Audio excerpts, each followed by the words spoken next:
was wrong. Rewrote the song. Thoughts become action. Tell me what's happening. What's your mind wrapped around? But I went ahead, took my re-enlistment, got that, and nothing happened for some time. Then we had a situation where the initial situation was at Indiantown Gap, Pennsylvania. We went there on a field training exercise. Being a civil affairs unit, they had certain scenarios they had to play out. Well, while we were there at that particular location, we were notified that there was an NBC incident that occurred and that a plane went down and it had radiological equipment on it, or radiological weapons. So we had to move out. There was already a team there when we got there and they had everything set up. But once we got there and upon our arrival, as we got closer and closer to the mound of earth, we could see that there was an aircraft there. But none of us could identify what the craft was. I drove a deuce and a half because the deuce and a half had all my field equipment, the radios, the switchboard, the NBC equipment. Upon getting there, they went ahead and told me that, you know, they wanted me to go towards the object itself and take radiological readings. I went towards it, and as I got closer and closer, the readings would go up, but then they'd go down, up, down. I now know why that happened. It's the propulsion system. The propulsion system they use will initially give off a lot of background radiation, but it dissipates in a matter of minutes. But they want me to go ahead and get as close to the object as I could. So I kept going, and I got up to where I could look down into the mound where it was at. The craft was like a hill shape, and they had a canopy, but on each side of the canopy. And the only way I can describe it is like a kidney-shaped hatch that was open, and there was a body lying out there, and you could immediately tell it wasn't human. I started to call for an officer because I needed an officer to come there to see what I was seeing. This wasn't real. This wasn't something that was supposed to be happening. And they told me, no, just describe what you're seeing. And I said, no, I really need an officer up here. I said, you don't understand. I really need an officer up here. No one came. Eventually, they said, that's fine, son, come on back down. Then they told me to go back into the deuce and a half. That some field phones had already been set up from there. I would operate the switchboard at SP-22. And I was to stay there until I was later notified to come out. That all rations of the day would be C rations, and there were C rations in the truck. I wasn't to look out of the truck or nothing else from that point on. So that was the initial start. And from there on, there were other events that occurred. A lot of people think that you're in a unit just waiting for the next UFO event. That's not it. You actually had a real job you did in the military, but you had a double life. And on more than one occasion, we had situations where we were called out. There in the United States, I had several. In Germany, I had several, which covered all of Europe. In Vietnam, we had several incidences. But I think the biggest thing about going on these events was you couldn't talk to nobody. You had to keep it bottled up. You couldn't tell your family what you were doing. Being a clerk, I shouldn't go all that TDY.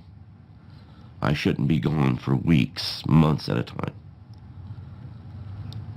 My kids, they didn't understand that.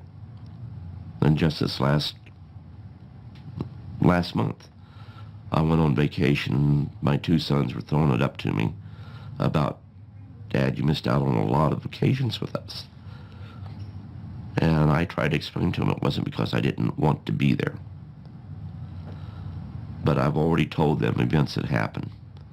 And my oldest son started to recall what I had said prior with the death of my son in 95, because then I started to tell them. My granddaughter, I think I've told the most to because she asked.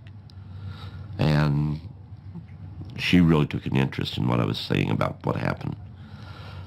But I think people that were involved in this, the people who went out there and did the recoveries, who've seen the things that they have to live with day to day, they really need to tell their families.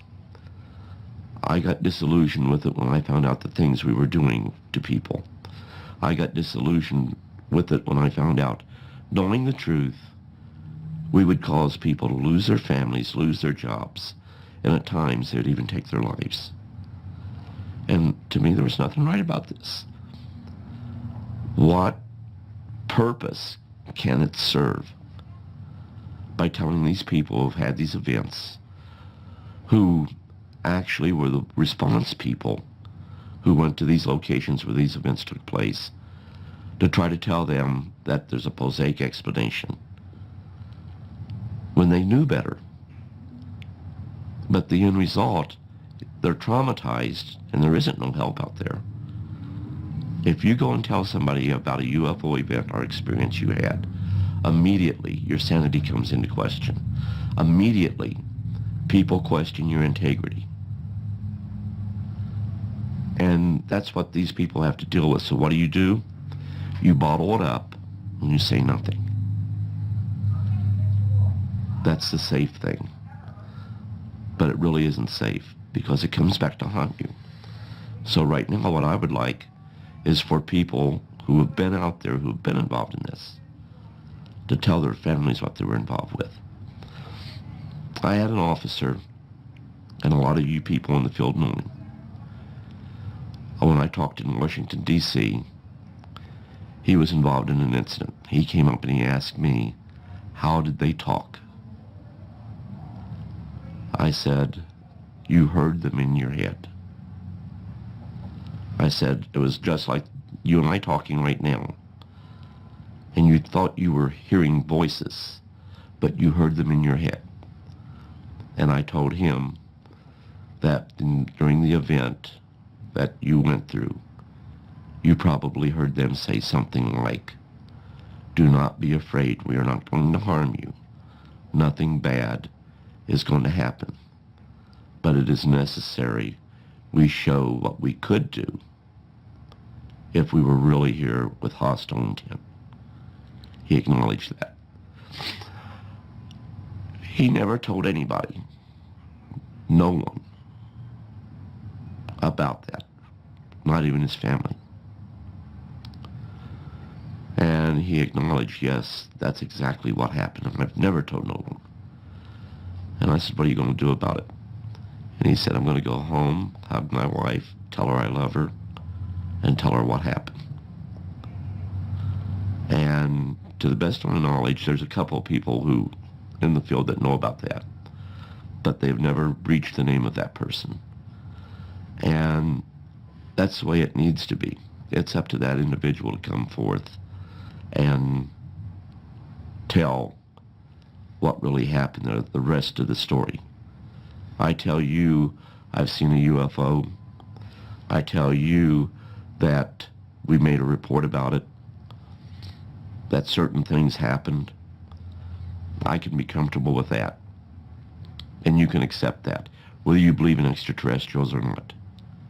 But when I tell you the rest of the story, then it becomes very difficult for the person to really comprehend what a person went through.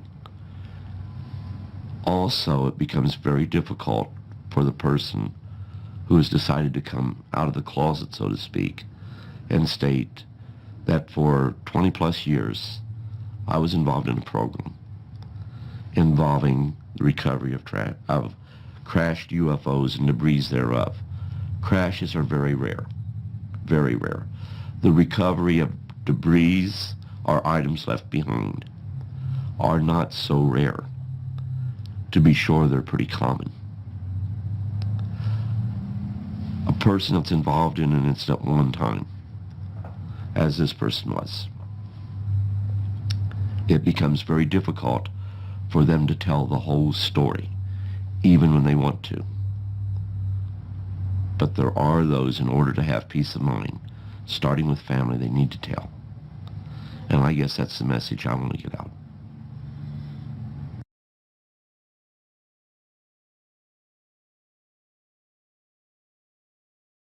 If we keep going in the direction we're going in, we ultimately are going to fall victim to our own technology and ultimately destroy ourselves. Either you go spiritually with your technology, or you fall victim to it. Here it is, we say the Cold War's over, the threat of nuclear exchange is behind us, but we've already fallen victim because terrorists are thinking about using dirty bombs. The greed of man provides the materials to do that. The desire to not have secrets, have it on the internet on how you can make a dirty bomb. So it's not the governments anymore that is in total charge of that awesome technology. They can't do as good at it as organized governments can in laboratories, making all the nice nuclear weapons and all the nice ballistic